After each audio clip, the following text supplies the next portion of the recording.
Good afternoon. Today is March 10th, 2019, and this is a continuation of my report on the new Green Deal. My first video, I ran out of memory, and of course this is the first time I had video I ever made. I'm going to attempt to superimpose this video and make it one. At first I didn't think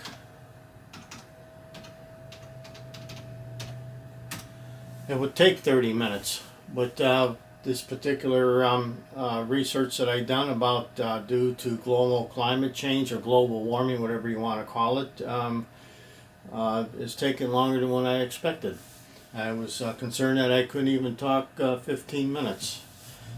This is like the second half of the paper, and it is a political 1010, a basic book is a basic understanding of the government and political system, and it is in Cuyahoga County Community College. And instructor Tim, I'm not sure if he wants his name mentioned in this report. I do hope he watches it, because I spent quite a bit of time on the research. It was only supposed to be 5 pages, but during my report I've been ad-libbing things.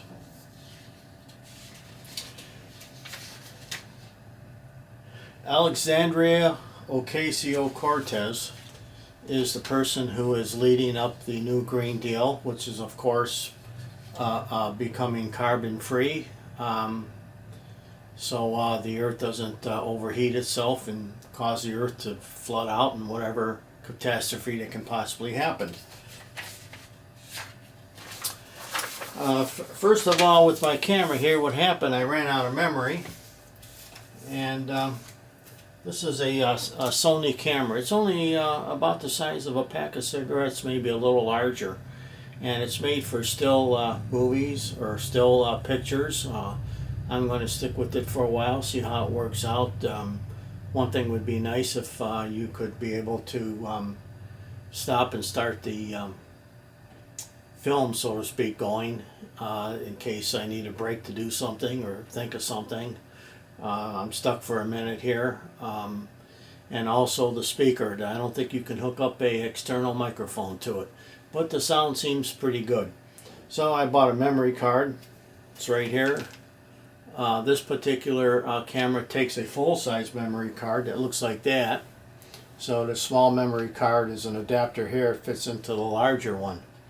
And none of my equipment, believe it or not, is only a few years old. My newer equipment doesn't take a large card like that, so I was unable to plug that large card into my computer and download it.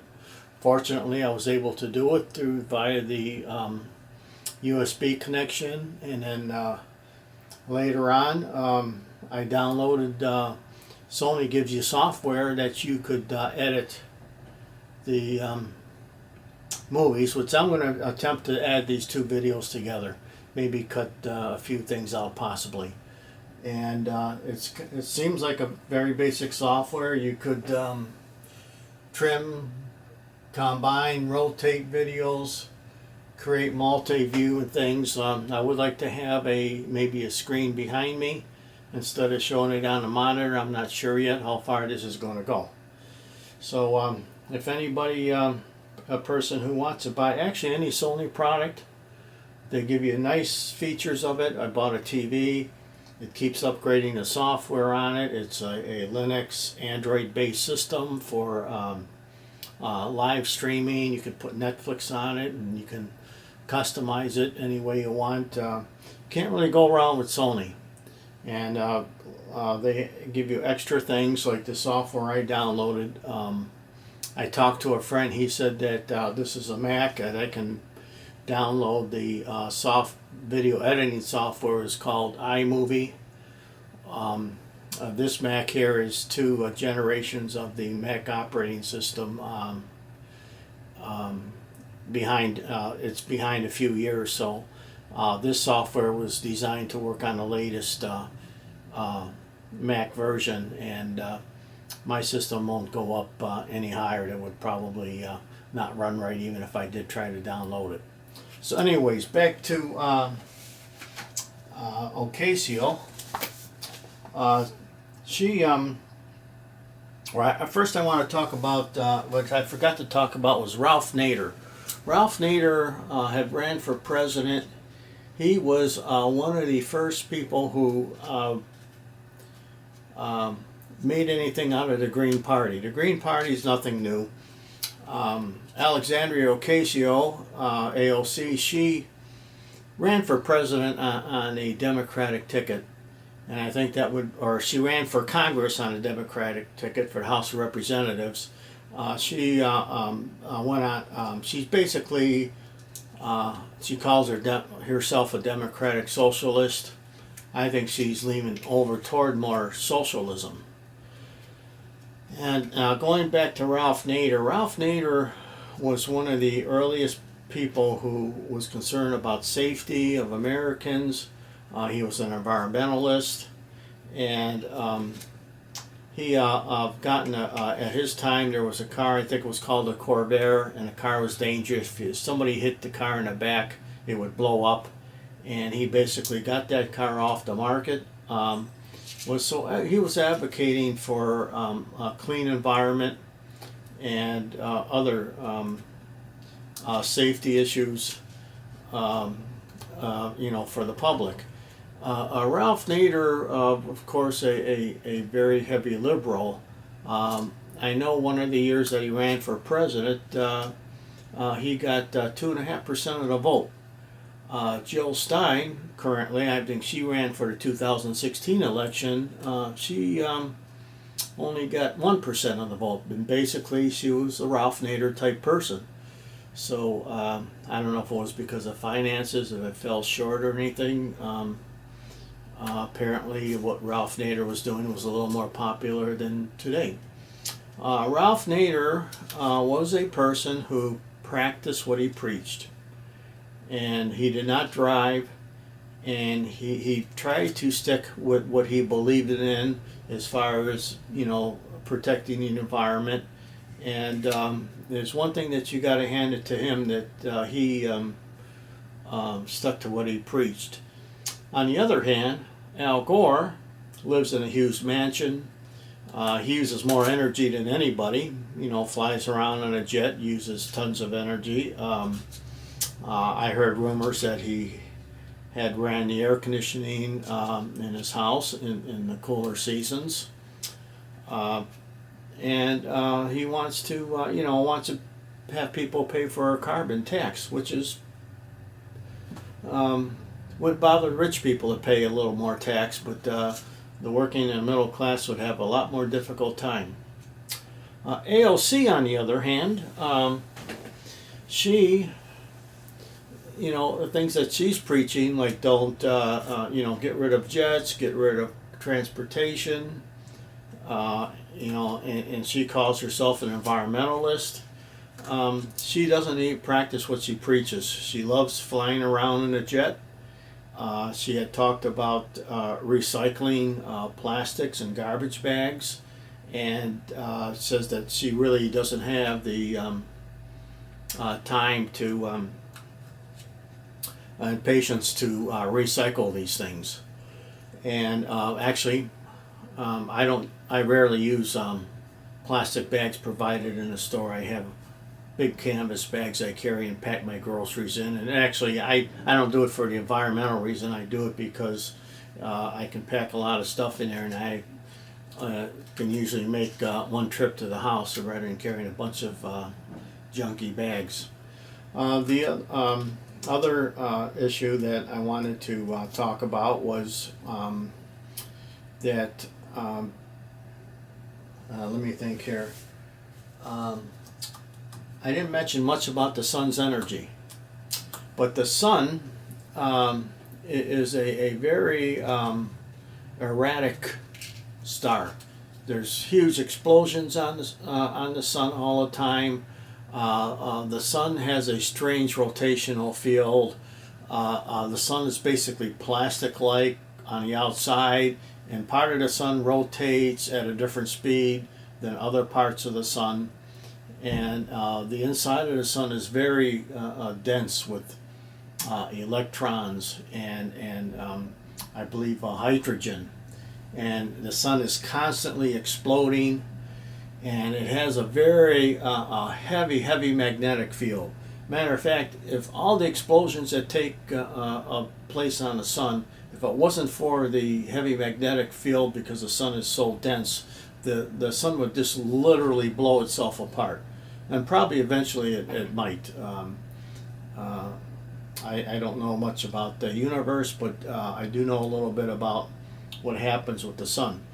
So one of the things that happens with the sun is it gets sunspots, and there are places on the sun where you can see that the astronomers they put different light filters and things on, and they can see where these sunspots are at, and some of them are as big as the Earth. And the sunspots is darker, and it's a cooler region. And these sunspots, and what it is the magnetic flux lines coming through the sun is coming through the sunspots, and magnetic flux lines come back down on the sun and go down into the sun at a different spot. So you have this very complicated magnetic fields rotating around the sun. Unlike the Earth, the magnetic field around the Earth is pretty stable. So what happens when these sunspots start, that the magnetism coming out of the sun shoots down and comes back down in other places of the sun. And sometimes the two different poles of the sun collide, and you get a huge explosion on the sun. Sometimes, certain years, the sun burns hotter than other years. It runs in cycles. It's too random to be able to figure out how well that runs. So on occasion we have this massive solar explosion on the sun, and what you get is a plasma type cloud that comes off the sun.